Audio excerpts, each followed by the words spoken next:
Well, no doubt in the last few weeks you've noticed a spate of articles demonising cash, or at the very least celebrating its disappearance. Apparently, the number of bank notes in Australia in circulation is actually now in a fairly steady decline, something that we're supposed to feel good about, according to the media, because apparently that's bad for criminals or something like that. Don't think about your own personal privacy, don't think about your own use of cash.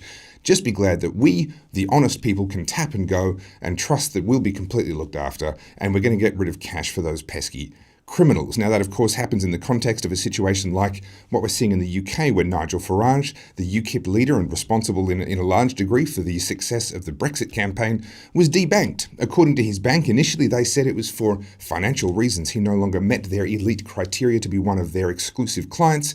That has since been proven to be a lie. So here we have a situation where there is a war on cash in the media, there is debanking happening to high-profile celebrities and people with the wrong political ideas. But don't get smug, because just because you may not be a high-profile celebrity doesn't mean you're safe. It seems as though the war on cash and the war on banking, or the use of banking as a weapon in the cultural war, may very well be coming for very much ordinary people. My next guest may take umbrage to being called an ordinary person. I'll find out in just a moment, but he has certainly experienced the reality of this problem for himself. Crispin Revere joins me now, right now on the Aussie Wire. Crispin, I hope you don't mind being called an ordinary person, but I think it's fair to say that there was no Definitely am. There was no particular reason why you would have experienced what you have. Now, for those who don't know the story, it's been all over Twitter. I've been following it now for a few weeks, but bring us up to speed for those who just have absolutely no idea who you are or what's happened to you. Sure. Well, Topher, I am an absolutely ordinary person, much like everybody else. And in Melbourne, I went to deposit $2,000 cash into my own bank account at a Westpac ATM. Now, when I did so, all of my accounts were instantly frozen. I had to wait for a branch to go in to find out what was happening.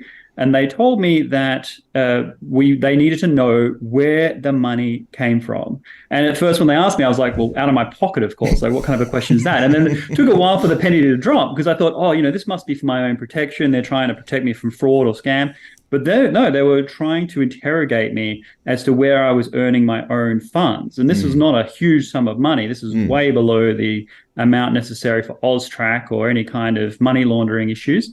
And it wasn't until there was a significant media blow-up that it all got sorted out. Now, I thought the issue was over. I was, appalled by that intrusion. But then I came to Perth and went to withdraw that money from Perth. Went into a branch to take out the cash. And once again, my accounts were frozen. And they said, well, what do you need the money for? What are you going to use it for? Goodness. And then when I said, look, it's none of your business. We've been down this road before. This was by this stage, I wasn't just a nobody. Like everybody knew about this issue around the world. And yet they still froze my accounts. And then when I said, look, it's none of your business, they said, well, if you're not going to disclose to us what you need the money for, then we're not going to unfreeze your accounts. Thank you very much for contacting us. Goodbye. And if it wasn't for the extraordinary social media reach and people such as yourself sort of putting it out there, that would be the status today.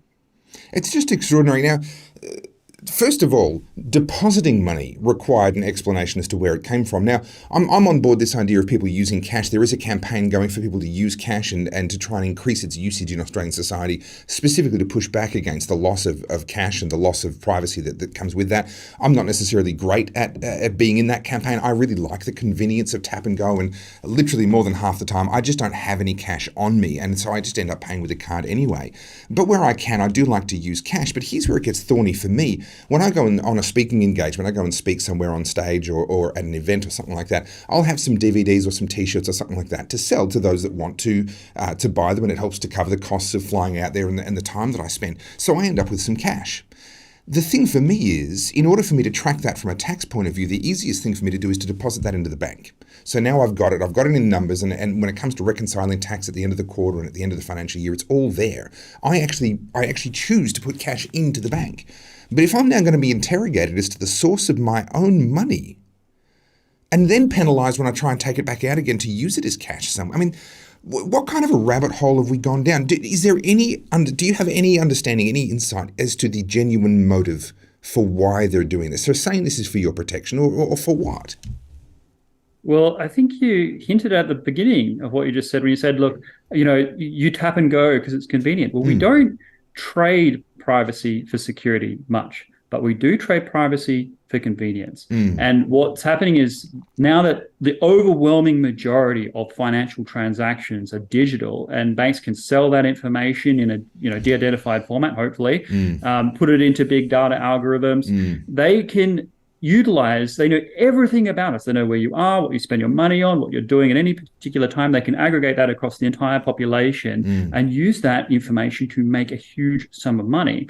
Meanwhile, they can stigmatize anything that doesn't fit into that system. So if you're using cash, well, only criminals would use cash, mm, right? I mean, you tap and go. Everyone is, for convenience mm, sake, surrendering that privacy. And in fact, the very idea of privacy as being something that's valuable, something that you want to preserve, itself is being marginalized. Itself mm, is being stigmatized. The classic, oh, if you've got nothing to hide, then you've got nothing to worry about. mm. Well, that goes against the whole notion of our individual sovereignty, our individual right to do with our own property, including money, as we will. Mm. Well, the very governments that say if you have nothing to hide, then you have nothing to fear, Mm. they're still the ones, in America's case in particular, chasing the likes of WikiLeaks founder Julian Assange. If they had nothing to hide, then they had nothing to fear. They should have just been happy for all of that information to have been released to the public. I mean, they don't like it when we use their own logic against them.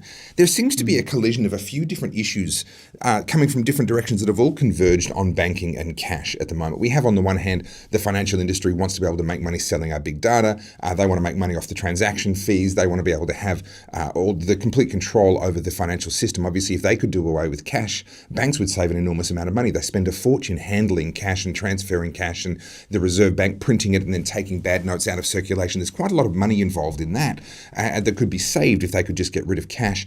You've also got this argument against crime, but now we've also got this added layer where corporations are increasingly becoming political. And I want to come back to the UKIP founder, whose name has suddenly escaped me.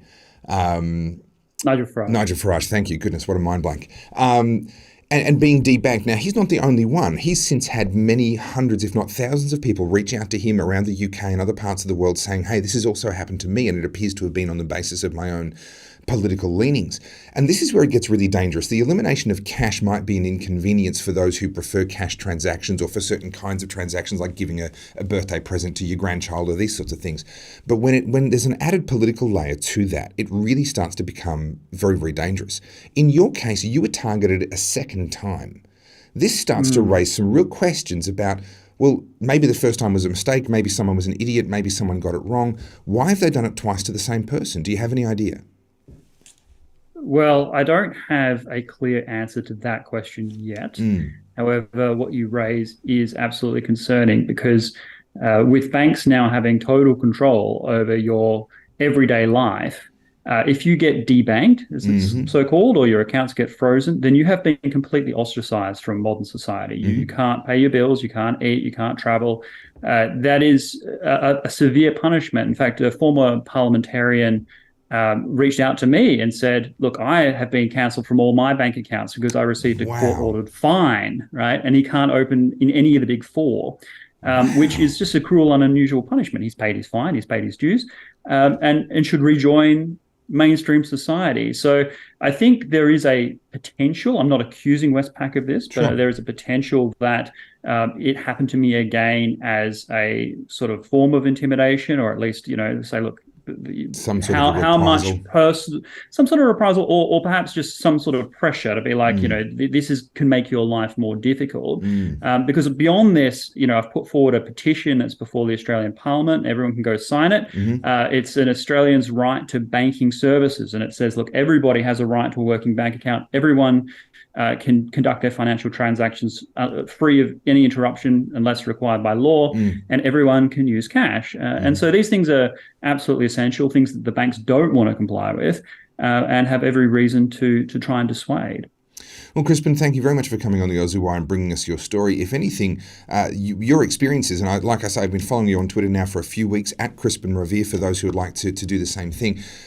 Your story, if anything, has actually hardened my resolve to really get on board this use cash idea. I'd been, ideologically, I support it, but I really hadn't been accepting of much inconvenience personally in order to actually do it. But seeing what's happened to you right here in Australia with a bank that I have in the past had business with myself, is really kind of lighting a fire under my bum. And I hope a lot of other people will join me in now taking that campaign a lot more seriously and beginning to work a lot more with cash and pushing back against this kind of nonsense. Crispin Revere, thank you so much. Thank you, Topher.